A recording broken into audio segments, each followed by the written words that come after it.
Hello there, everybody. Adam Parks here with another episode of Receivables Roundtable. Today, I'm here with my good friend, former colleague, former boss, and just an all-around well-known guy around the industry, Mr. John Tonetti. How you doing today, John? Good morning, Adam. I'm doing fine for the most part, recovering from finally catching COVID after almost 4 years of avoiding it. Oh, I'm sorry to hear So that. I've been fortunate that I've avoided it and that my particular case seems to be pretty mild. Mhm.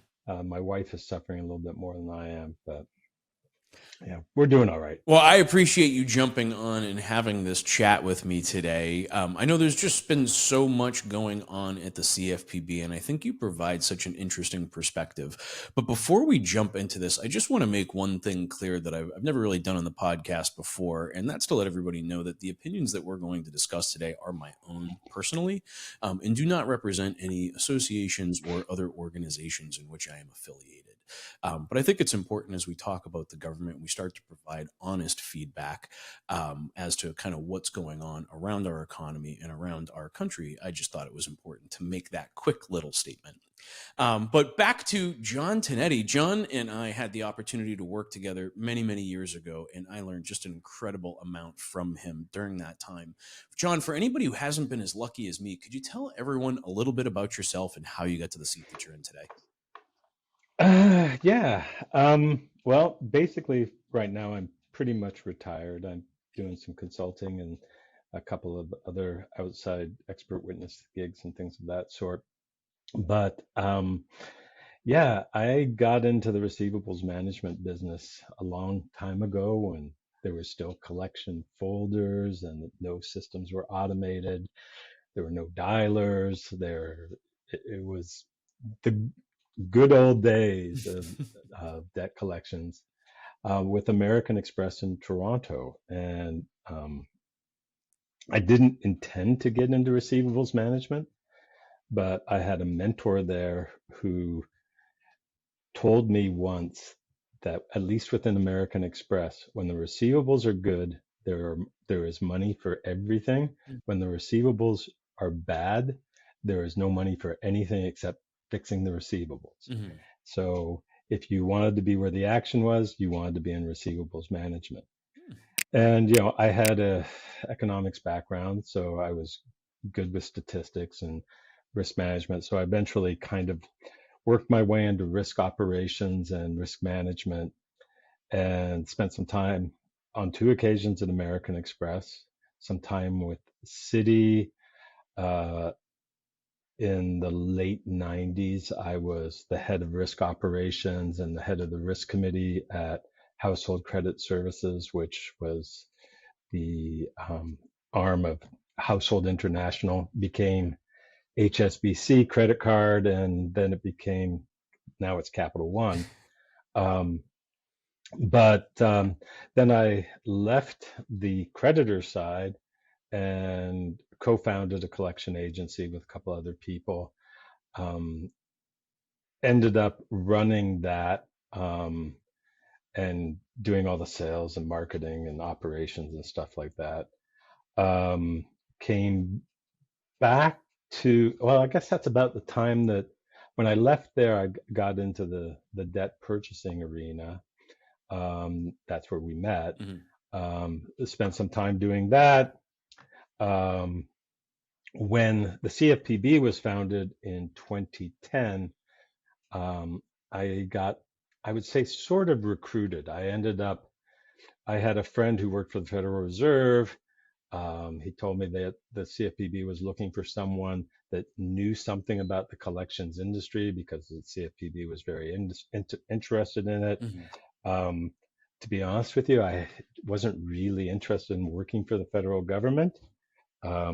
But I figured if there was no one in the industry or no one with an industry background that worked for the CFPB, how were they ever going to write regulations and do examinations that made any sense? Because nobody would know exactly how the industry operated. Mhm. And I kind of think that's where we've ended up inadvertently, but I did that for a few years. Went back into the banking business at JP Morgan Chase, where I was responsible for the coordination of the risk management organization's response to the OCC's consent order in 2013 versus JPMC. I think Mhm. it took us 3 years to kind of put that aside. I think our goal was to get it done in a year. And then I went back to the CFPB for a while. I was a senior policy analyst in the Office of Supervision Policy, specializing mainly in debt collections issues and credit reporting issues. And I retired in June for the most part. And now I'm happily ensconced in Asheville, North Carolina. It sounds like you have had quite the career coming through the receivables management space with a lot of different perspectives, including working for the creditors, working on the collection side, the debt buying side, and even on the government side. So, I mean, so many different perspectives. And so, as you've had that opportunity to work for the government, I mean, that's got to be a pretty thankless job, in my personal opinion, to be the guy at the CFPB who actually understands the debt collection industry. You have to feel pretty alone in an organization like that with that kind of expertise. I spent a lot of time banging my head against the wall. Um, I have the bruises to show for it. Fair. Yeah, it's pretty interesting that in some ways I found, you kind of have to remember when I started with the government, the agency had just started. Hmm. And there were a lot of people within the agency, I don't think it's any secret, that were acolytes of Senator Warren. Hmm. And that seemed to be the predominant theory, which Hmm. is basically that the financial services industry um, is almost inherently a poses risk of consumer harm. Hmm. Um, and I worked for the CFPB through the Cordray administration, through the Mulvaney administration, through the Craninger administration, through the Weigio interim, and now through the Chopra administration, and really witnessed what I feared at the beginning of the CFPB, which is that having a sole director Hmm. and pretty much a unaccountable funding source, you would have quantum changes in the way the Bureau operated and how it viewed the industry depending upon who the president was. Hmm. It was interesting to me because the original thrust of making the agency independent was that it wouldn't be subject to the vagaries of political winds. Hmm. I don't think that that objective has been anywhere close to being achieved. Well, it was amplified, right? The whole scenario, like the whole Yeah, situation was exceptionally amplified by putting one person in charge and having that person be appointed in a political fashion. exactly, exactly. But I don't think that's going to You know, change I've seen, anytime soon.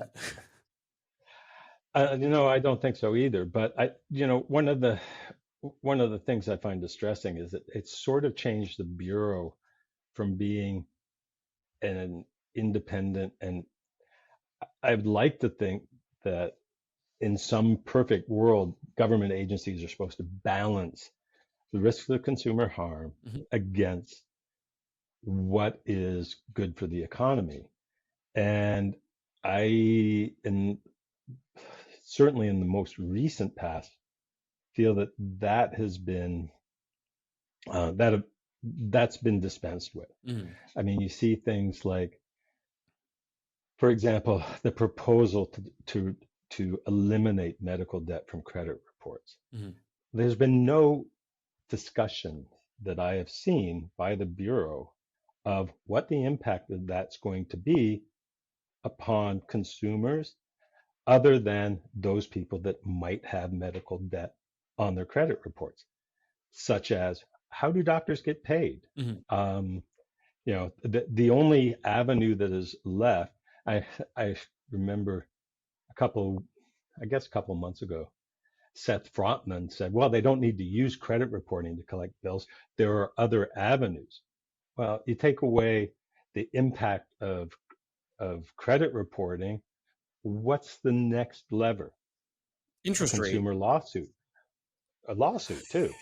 Like, is that the objective the Bureau wants? There is a lawsuit, I think it's in California, where a doctor is suing the credit bureaus for removing debts below $500, saying that most of his debts are below $500. He now lacks leverage. There was no consideration of that, No. as far as I could see, in anything that the bureaus put out with regard to removing medical debt from credit reports. It goes, you know, further than that. Even there are other things that just like boggle my mind. Mhm. So It has been interesting to watch it from the outside, right? And so I started becoming active on the political front of the industry about the time that the CFPB was coming into play. So I had the opportunity to meet with Cordray, to meet with Mulvaney before he was the director, to meet with Creditor, and I don't think anyone's ever going to have an opportunity to meet with Chopra because I don't think he has any objective in his mind about having a fair and balanced discussion or ultimately learning anything about how our economic system functions. One of the things that you said early on was that the CFPB was full of, I'm going to use the word disciples of Elizabeth Warren, and now one of her newest disciples, without other political aspirations, at least that are visible at this point, is ready to kind of jump in there, right? I think not Mulvaney. I think Cordray kind of had those political aspirations on a grander scale to become governor, which thankfully failed. But at least I feel like that held him to some level of responsibility to the public people. But for someone like Chopra, who hasn't, or at least is not currently, foreshadowing that type of a political career, I feel like he's just there to do the disciple work and to not listen or interact with anybody else. It feels like the bureau has pushed itself out on an island to live there. Does that make sense? yeah, I felt like Rich was a little bit more balanced in terms of, yeah, he looked at the industry and he was, famous for saying, let's push the envelope.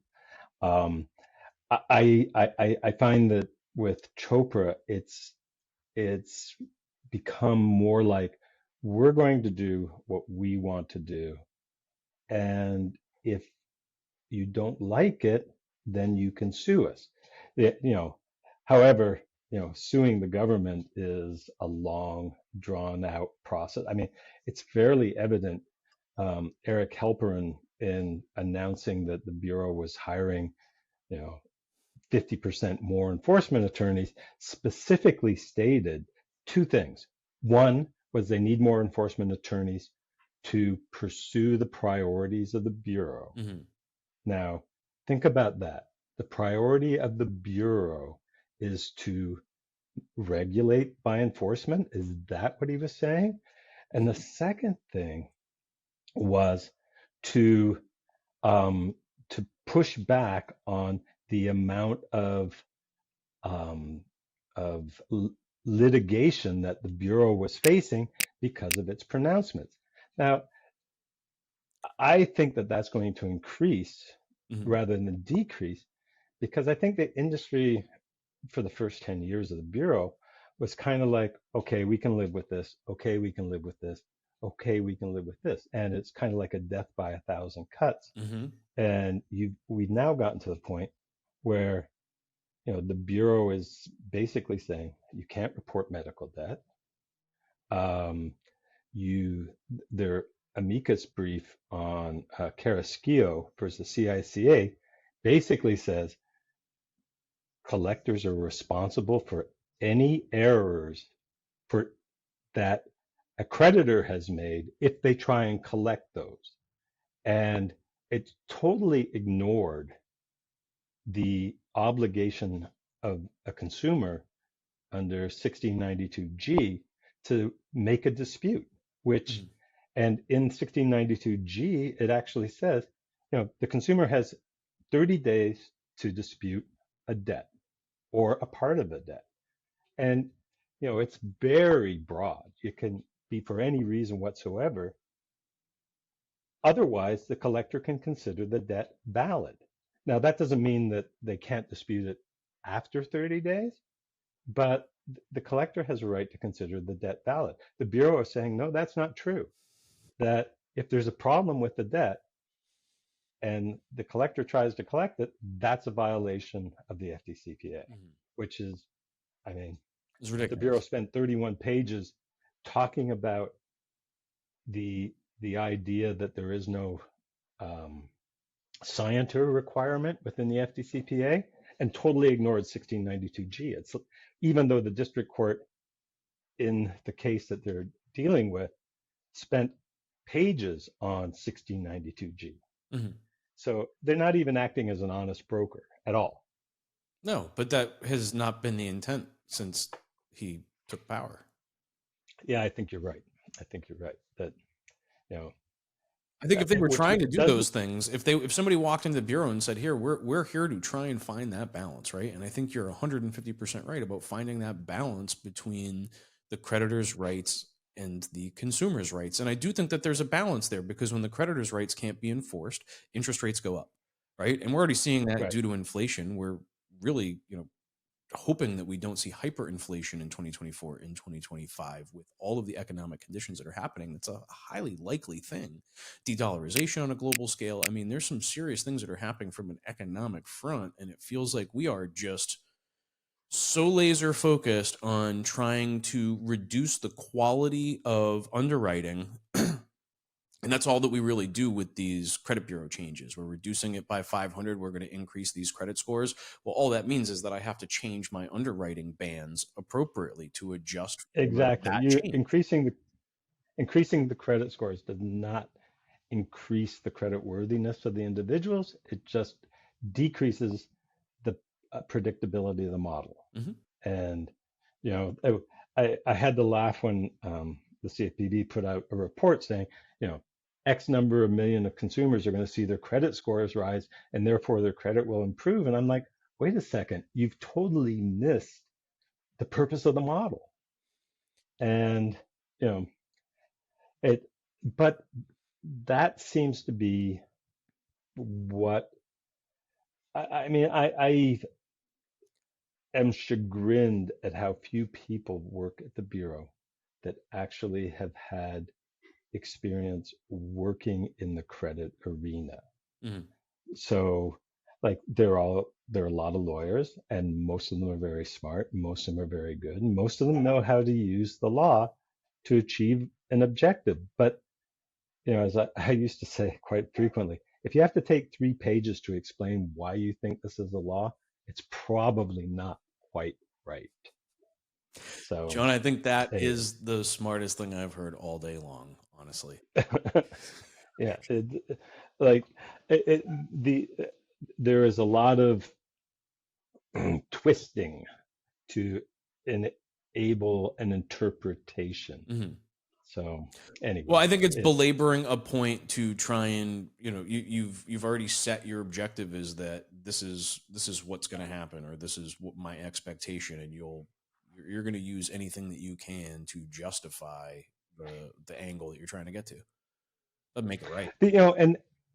and the ultimate outcome is probably not good for consumers. Agreed. That's Um, the point. let's I mean, let's take a look at overdraft fees. Mm-hmm. Like the the director and the president have decided that overdraft fees are junk fees. Mm-hmm. That I don't understand. They're disclosed, they are opted into, they have consumer benefit. They balance the The cost Bureau of put out, banking. right, the Bureau put out a 92-page report that basically said at the end of the day, people that have less money use overdraft more frequently. Mhm. Okay, seems like a blinding glimpse of the obvious to me. Um, but they never and the expectation is Mhm. that report is a precursor to the Bureau putting out some rules on when banks can charge overdraft fees, how much they can charge, which, you know, I don't believe the Bureau should be in the pricing John, business at all, let's be but honest. They're going to continue to push it until they get what they really want: postal banking. because the postal office is so efficient. I mean, they're really good at delivering the mail. I always make a joke. I always say if I need something to get there, I send it FedEx. If I want it to get there, I send it UPS. If I really don't give a shit, I send it through the postal service. Yeah, I mean, I believe that there is certainly some desire to nationalize the banking system, but is that what's going to be good for consumers? No. Uh, I No, don't think so. I brought this up many years ago to, I believe it was Cordray in a conversation that we were having, kind of like off the record. We were talking about, protecting the consumers. And I said, you do realize that the retirement accounts of most of these consumers that you're trying to protect are tied up in some sort of banking stock. Right. I feel like people, saving the $20 today in a headline is very important, but saving the consumer long-term money in their retirement account for their personal well-being, not really at the forefront of needs right now, because it doesn't make for a No. sexy headline. Right. And what makes for a sexy headline, and you see it all the time, is you know the CFPB forces XYZ company to pay $10 million to consumers, or forces them to pay a penalty of $10 million, Mhm. which goes into a fund at the CFPB that has a lot of money in it currently and doesn't seem to be Doing being anything with it. dispersed. Yeah, I mean, It's because they're building a war chest. They're not using it for its intended purpose. I can't say that I would disagree with that. Um, you know, I, it just it strikes me as very one-sided, not very consumer friendly, and more political than it is practical. My gut tells me, you know, my gut tells me that something's not right there. Yeah, it's Maybe a um, commission could figure out how to spend that money correctly. which is a shame because one of the obvious questions is that if I feel this way about the bureau, why did I work there? Mhm. And which is a really good question. And the reason I went to work for the bureau was twofold.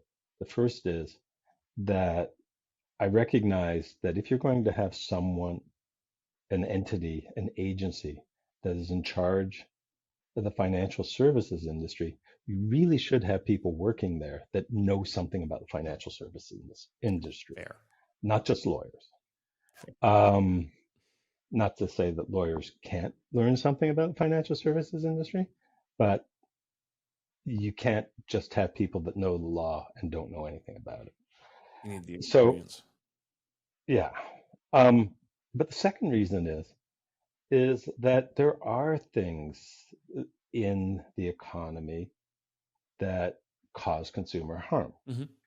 that, you know, consumers are being taken advantage of in some way, shape, or form. Um, And, I think that there is a place for regulation, certainly. Hmm. But I feel as though that the Bureau has sort of gotten off that track and has now gotten to the point where, um, as I think I said earlier, or we talked up when we were talking offline, Hmm. where the financial services industry is an enemy of the people. And, the government is to rescue it. And the only way it can eventually rescue it, to your point, will make the financial services industry part of the government. But it's not just financial services anymore. It's, big tech. Mhm. It is, anything that John, I'm pretty here from much the any, government and I'm here to help. yes, those are the three scariest word. What was it? The scariest phrase, Yeah, you know, scariest phrase you that can you could hear. ever hear. I'm from the government and I'm here to help. Yeah, yeah. So, Well,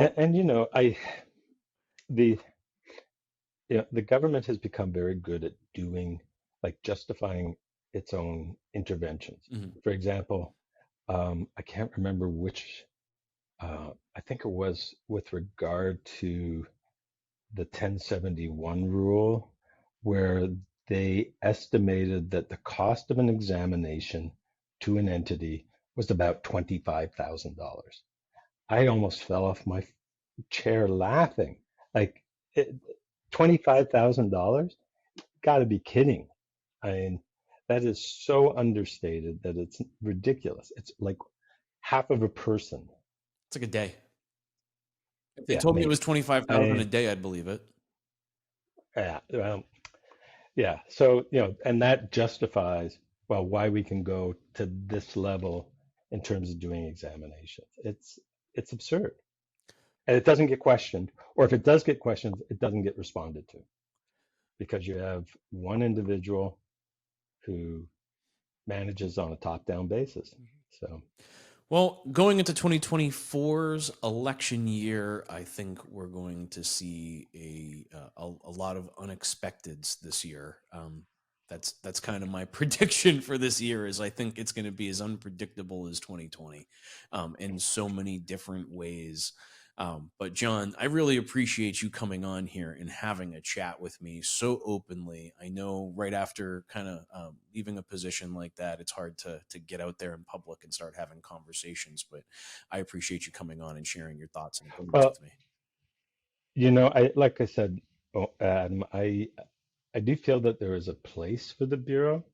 I but I feel that the Bureau is kind of losing its direction or lost its direction, and is, you know, if you, I- I don't think it's balanced. So, I think you echo you echo my sentiments. I believe that there is an appropriate place, and I think that there are some things that the bureau has done that have been very positive, both for the industry and for the consumer. But I think it's important that mhm. they stick to their processes and that they actually follow through with the processes and listen to those that they say that they're listening to in that process. And hopefully, they hire more people like you that have the experience and the understanding of the nuts and bolts and how things work in our economy. It is a credit And that they have a voice, and that they have a voice and that they're listened to. I feel like that's right? an essential portion of that. No, No, I would think so, but sometimes, hey, I have a shiny new John Tonetti over here, but we're putting him in a corner, and you know, I feel like I've been and there before. Um, yeah, exactly. For those of you that are watching, if you have additional questions you'd like to ask John and myself, you can leave those in the comments below on LinkedIn and YouTube. We'll be responding to those. If you have additional topics you'd like to see us discuss, you can leave those in the comments below as well. And I bet you I can get John to come back at least one more time to help me continue to create great content for a great industry. But until And next hopefully time, I'll feel a John, little better then. thank you so much for coming on. I appreciate you. Thanks, Adam. I appreciate that. And Take thank you, care. everybody, for watching. We'll talk to you again soon.